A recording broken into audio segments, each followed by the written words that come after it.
with that, kid.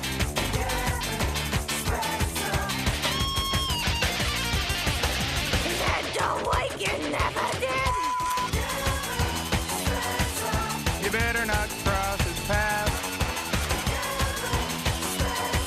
He's a chain-smoking alcoholic sociopath.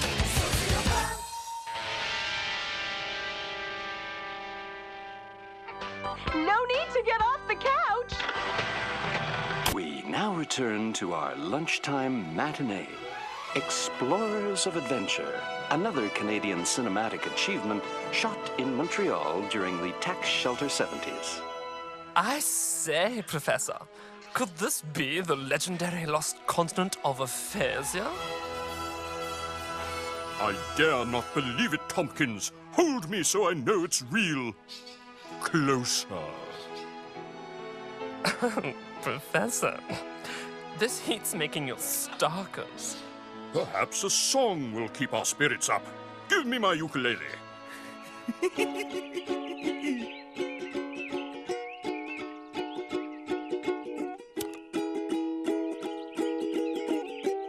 Hey, here comes Boise.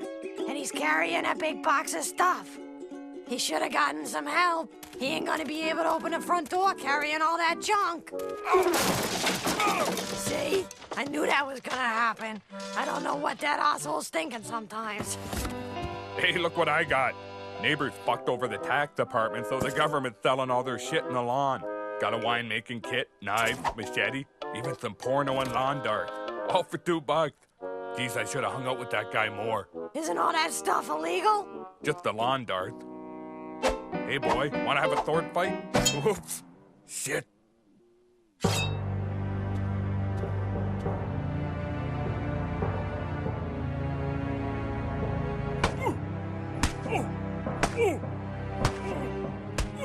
Kevin wondered what it would be like to be a real swashbuckling explorer of adventure, instead of a fat man with a drinking problem swinging a weapon in the poorly decorated living room of a subsidized house.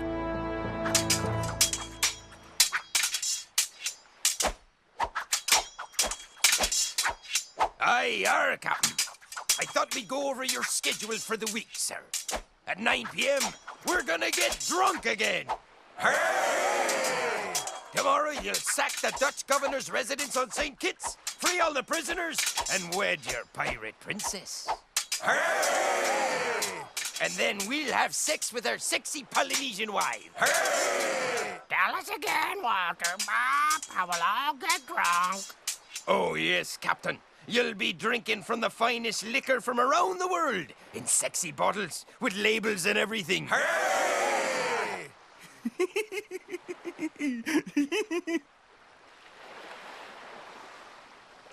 Hooray! The pirate scourge of Black-Cap Spencer plagued the Spanish Main and many Dutch outposts in the interior. Spencer also explored uncharted regions of South Central America until he sobered up in 1639 and revealed he'd actually been in the grip of an alcoholic blackout for 12 years. He was immediately sent back to school.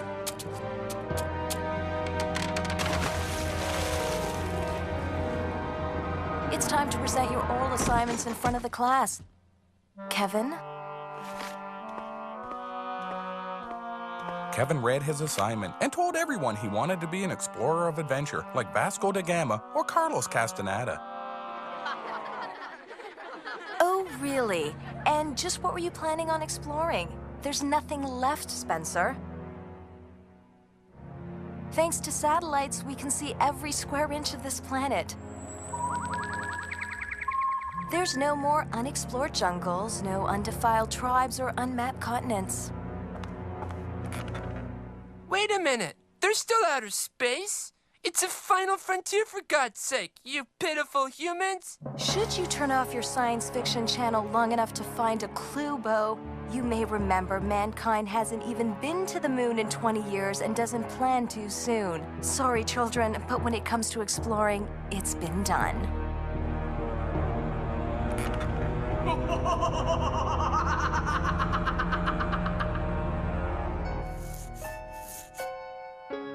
And considering your lifestyle, Spencer, the only space you'll be going into is a parking space, driving the car of someone much richer and more worthwhile than you.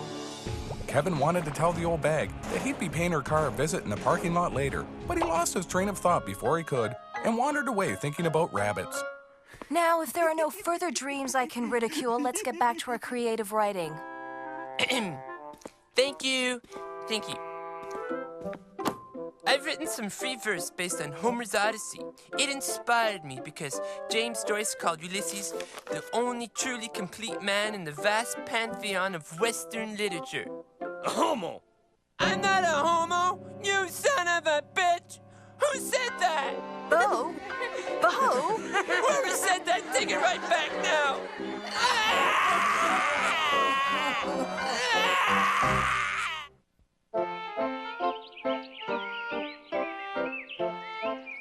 Kevin thought about what the teacher had said. Could it be the dream of a global village had a horrible side effect of castrating the future of any mystery? Was the teacher just a pessimist? He decided to flatten her tires, so at least he'd feel some sense of empowerment. He figured that'd make her reevaluate her worldview right quick. This young man is about to suffer a terrible accident. Hello there, I'm Dr. Walter Penfield and I'm world famous, at least in neurological medicine, for my pioneering work in brain mapping. Perhaps you've heard of my Penfield Homunculus. Used to illustrate sensory prioritization in the brain. Well, as you can see, this is how our brain sees our body, with a lot of attention to the eyes and variable attention on the private bitties. Thanks, Tom. They'll pay you on the way out. No problem. This young man is about to suffer a severe head trauma. A trauma that would kill an average person, except for the astounding specifics of neurological happenstance. Let's watch. Any second now. Horrible. A terrible head injury. You may want to ask youngsters and more sensitive viewers to leave the room because this will be ghastly. A gruesome brain trauma will happen any second now. Okay, here it comes.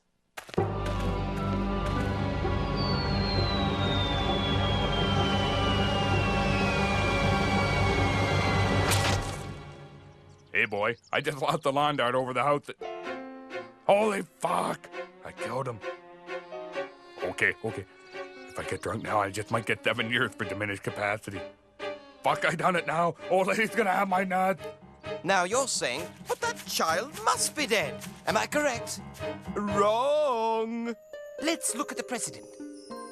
In extremely rare occasions, a projectile may enter through the skull, severing the corpus callosum, ricocheting past the thalamus, hippocampus, and optic chiasms until finally leaving the skull, which, as we can see in the slow-motion replay, it does through the bottom of the jaw. This is a 1 in a million injury with few documented survivors. But those who do sometimes wish they hadn't. Sounded spooky there, didn't I?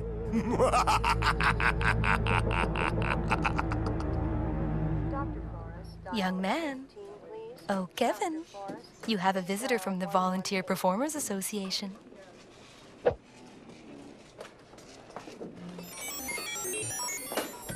I am Astar, a robot.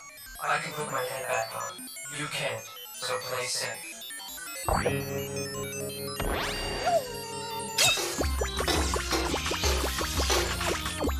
Jesus, there you are. You bled like a stuck pig, boy. Hey, nurse, hold my beer. Gotta apologize to the boy. Listen, I didn't mean to nail you in the head with that lawn dart. And I'm gonna make it up to you. Saved you half my slice. Anyways, don't tell your ma it was me, or a lawn dart will be the easy way out. Get it? Kevin suddenly had a strange feeling. It was strange because it was a feeling. For the first time in his life, Kevin experienced an emotion. And naturally, it was a horrifying repulsion to his father.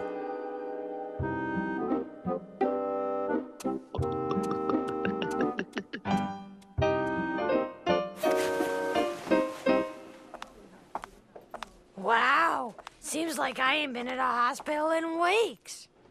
Well, well, if it isn't Mrs. Spencer. Yeast infection season comes oh so soon. Better order some more medication. Hey, bitch, I'm here to see my son. So you know where you can stick your yeast infection medication? Kevin! Oh, Kevin, it's my boy! Oh, Kevin, Mommy's so glad to see you're alive! What are you doing with my son? Come here, Bradley. Your son? But he looks just like my Kevin. You must have Bradley confused for someone else. I guess. His eyes ain't as bloodshot as my boy. And it looks like he's been eating something besides macaroni and oranges. Come along, Bradley. We still have time to make our flight to L.A. Holy frig! The hairs on my neck is standing up.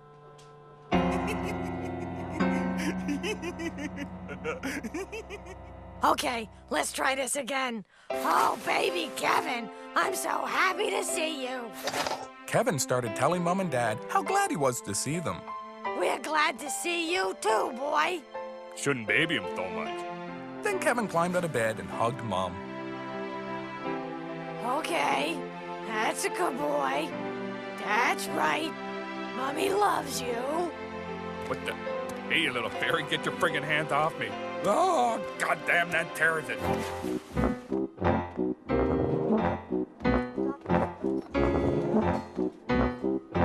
I'm gonna sue you fuckers for breaking my kid's brain. Sir, we barely saved your son's life. Considering your health card's a forgery from Nunavut, I think we're being pretty nice about the whole thing. Well, then give me my lawn dart back at least. Before Kevin could go home, he had to face several months of cognitive rehabilitation to prove he could still function properly in society. He'd never functioned in society before, but he figured if he didn't tell them that, they might teach him how to do it, since his sucky parents and the shitty school system weren't exactly busting their humps. Kevin couldn't remember why this strange duck looked familiar. Sweet, baby, sweet. In fact, there were a lot of things about himself he couldn't recall. That's when it occurred to him that nothing was occurring to him anymore, and that there seemed to be huge chunks of his memory missing. Those would probably be the ones we washed off the lawn dart. Here, we put them in a jar for you.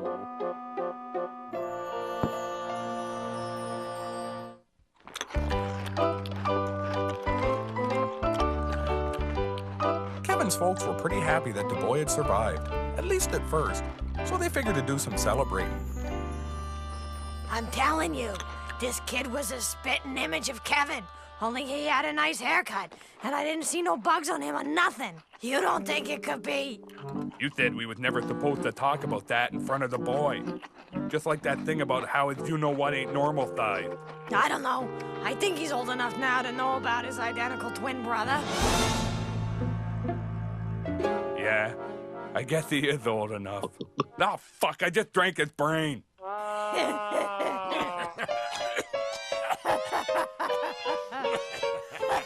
That's when Kevin's folks decided to broach the poignant topic of telling him about his long-lost sibling. When you were born, there was two of you. But we couldn't afford you both, so we did the other one with some other people.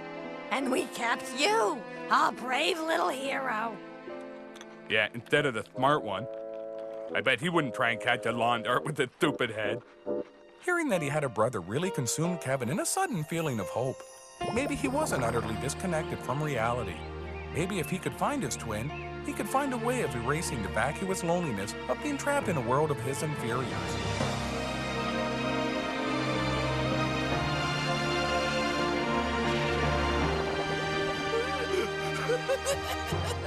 What the hell's up with the kid? Used to be you couldn't get a ride out of him. Now he cries like a big pussy at any old thing. Suddenly, Kevin felt a consuming rage.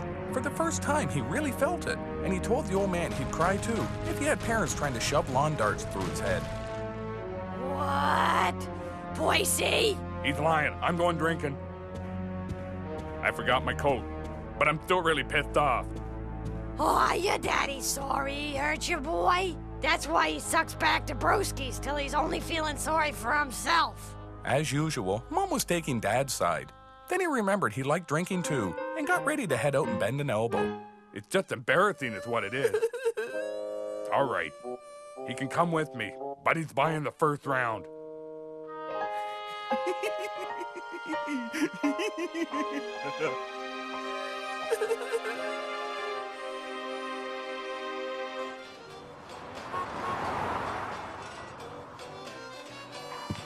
Hey, Kevin, it's your turn. What's your poison, boy? I mean, young man of legal age? Thanks, stupid. By the way, we're promoting this new shit. It's called bipolar ice beer. It's supposed to do something to your brain.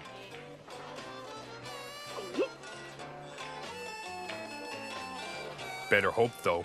Ain't paying $4.50 a bottle so they'll cure my friggin' bunions. Listen, boy, I know you don't remember me, your old friend Alan, the stupendous, transcendent, multidexterously resplendent goose, but I'm warning you, broken head, tracking down that old brother of yours is a dangerous, uncharted road fraught with emotional peril. Kevin knew that getting private information from the hospital was going to be a monumental pain in the arse. So he decided on an elaborate plan for hiding in the building so that he could break into the records after dark and find out his brother's address.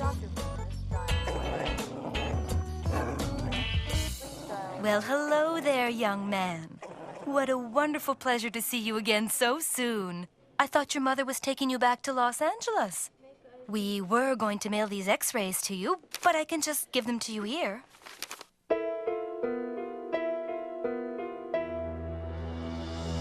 Kevin packed up his most cherished possessions and prepared for the long journey to find his brother. Where's my fucking rolling machine?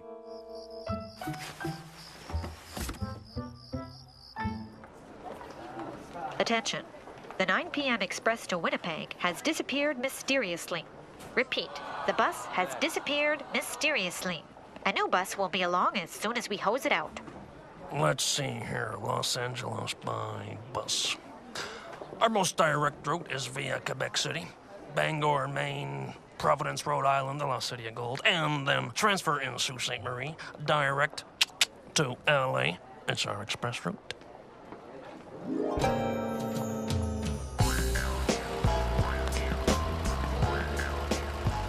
Kevin asked the guy in the seat next to him if he knew when the bus was leaving. As soon as the bus driver decides he's finished in the bathroom. Yeah, whatever. Kevin was hypnotized by the haunting view of the moonlit forest at night. Transfixed by the dark cloak falling across the barren landscape, he could almost tune out the asshole in the seat next to him. I said I'm a busker. Are you listening? I'm a busker, damn it. And I'm not ashamed. It's an art form, okay? I've been to Australia, man. Kevin asked the extroverted jackass if he knew any sentences that didn't start with the letter I. I don't know.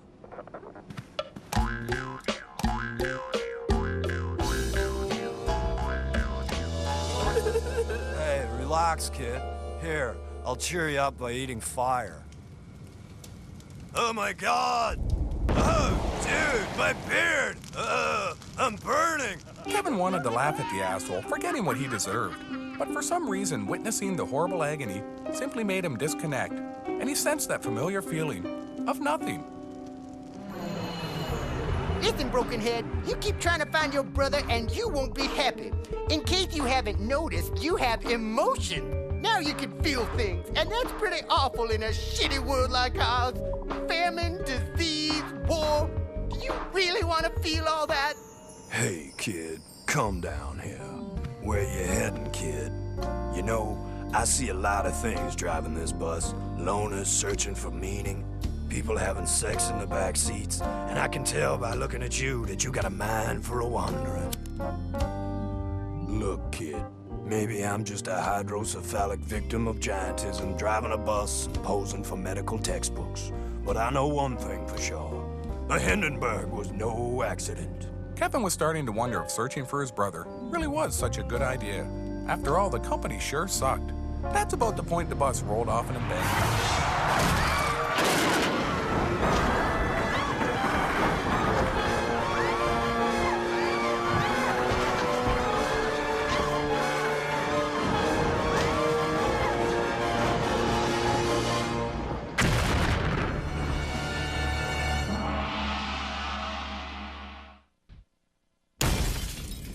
My God, everyone's okay but the driver. He didn't make it. It's starting to snow! What should we do? Everyone inside the bus. We're gonna have to face some ugly facts, folks. Reality check. No matter what happens, no matter how awful things get, somehow we have to survive. I suggest we cannibalize the driver.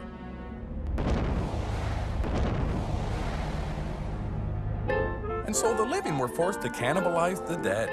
Feasting upon human flesh to survive certainly gave Kevin a new perspective on existence. He had to emotionally disconnect himself if he didn't want to die a horrible death by hypothermia. Somehow, he found that insulating himself from reality felt more comfortable. Soon the driver had been completely cannibalized, which was pretty shitty considering that they were only a 5-minute walk out of town when the accident happened. But they were just too damn lazy to walk back for help. Whoa, it's been like 3 hours. There's no avoiding the facts. We'll never be saved. One of us is going to have to go out there. Spencer, I volunteer you, dude.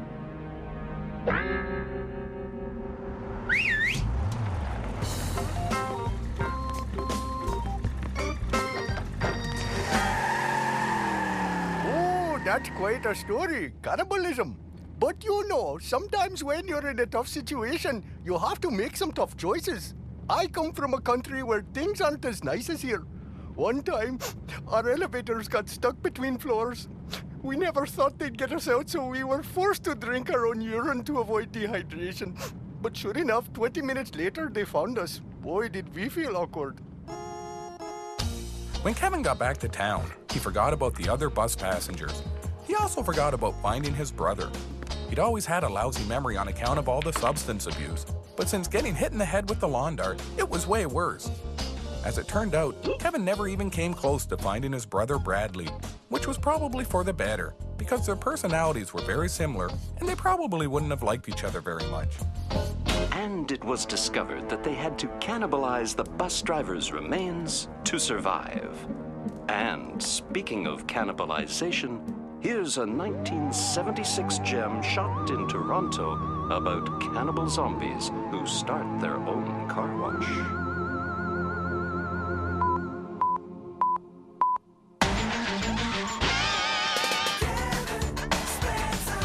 Something's wrong with that kid. His head don't like it never did.